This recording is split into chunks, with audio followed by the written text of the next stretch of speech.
আজি নিবনুৱাৰ সমস্যাৰ কথা কিয় নাপাতে মুখ্যমন্ত্ৰীয়ে?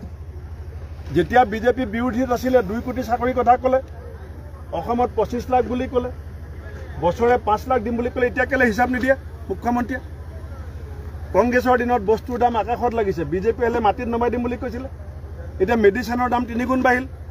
আমি কংগ্ৰেছক কৈছোঁ যে 60 বছৰৰ ওপৰৰ কোনো মানুহে কংগ্ৰেছ চৰকাৰ আহিলে মেডিচিন কিনিব নালাগে। আমি সিদ্ধান্ত লৈছোঁ, আমি চৰকাৰী হস্পিটেলত সব মেডিচিন দিম, আৰু 60 বছৰৰ ওপৰৰ মানুহক যদি আমি মেডিচিন ছাপ্লাই দিব নোৱাৰোঁ, তেওঁলোকে মেডিচিন কিনা বিল দিব, আমি তাৰ পে'মেণ্ট ক্লিয়াৰ কৰিম। আমি সিদ্ধান্ত লৈছোঁ। কেলৈ কৰিব নাই বিজেপিয়ে? সেইবিলাক কথা আলোচনা নহয়। চাহ শ্ৰমিকৰ মজুৰি তেওঁলোকে বৃদ্ধি কৰিম বুলি কৈছিলে। আজি সেইকাৰণে তেওঁ হিন্দু মুছলিম উলিয়ায়, জাত পাত উলিয়ায়, যাতে চাহ শ্ৰমিকৰ মজুৰিটো কি হ'ল যাতে কোনো সাংবাদিকে সুধিবলৈ সময় নাপায়। ভূপেন বৰা বিজেপিলৈ যাব, আমুক যাব। ভূপেন বৰা বিজেপিলৈ কিয় যাব লাগে? সাপে কেতিয়া মুঠ সলায়, ছালটো কেতিয়া বদলায়? যেতিয়া সাপটো শকত হ'বলৈ মন যায়, সাপৰ যেতিয়া শকত হ'বলৈ মন যায়, তেতিয়া সি তাৰ ছালটো বদলাই নতুন ছাল লগায়। আমিতো সাপ নহয়, আমি আদৰ্শ মূল্যবোধৰ ৰাজনীতি কৰোঁ। আমি হিমন্ত বিশ্ব পাৰ্টি বদলোৱাৰ নিচিনা, আদৰ্শ বদলোৱাৰ নিচিনা আমি সাপৰ নিচিনাকৈ ছাল বদলাব নোৱাৰোঁ। কিন্তু তেওঁ সেইবিলাক কথা পাতি থাকিব বিচাৰে। কেলে? আমি অসমৰ জ্বলন্ত সমস্যাবিলাকক লৈ ৰাইজৰ মাজত আলোচনা কৰি আছোঁ। আচ্ছা, আপুনি যে বিজেপিত নাযায় সেইটো গেৰাণ্টি কি দিব ৰাইজক? যিহেতু দেখা গৈছে যে এজনৰ পিছত আনজন গৈ আছে বিজেপিত।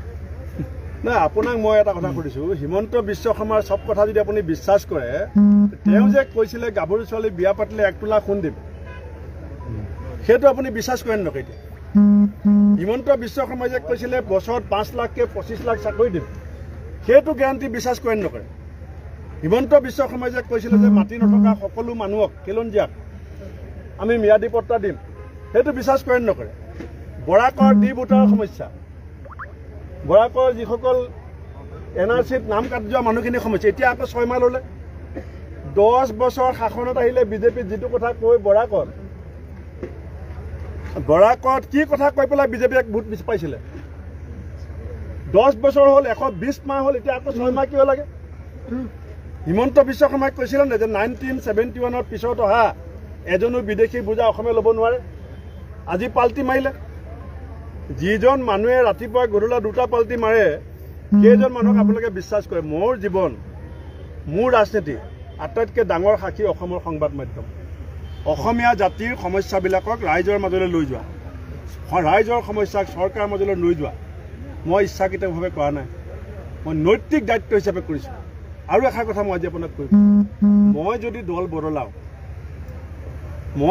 বদলাওঁ, অসমৰ ভৱিষ্যত প্ৰজন্মই ৰাজনীতিক ঘিণ কৰা আৰম্ভ কৰিব।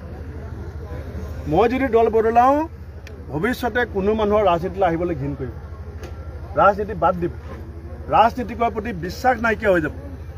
মই অকল ব্যক্তিগত স্বাৰ্থত নহয়, মোৰ ভৱিষ্যত প্ৰজন্মটোৱে যাতে ৰাজনীতিৰ ওপৰত বিশ্বাস ৰাখে। মোৰ উচ্চাকাংক্ষা নাইকিয়া নহয়, মোক মুখ্যমন্ত্ৰী দিম বুলি কৈ আছে। মুখ্যমন্ত্ৰী হিমন্ত বিশ্ব শৰ্মাৰ আশীৰ্বাদত নহয়, অসমৰ ৰাইজৰ আশীৰ্বাদত।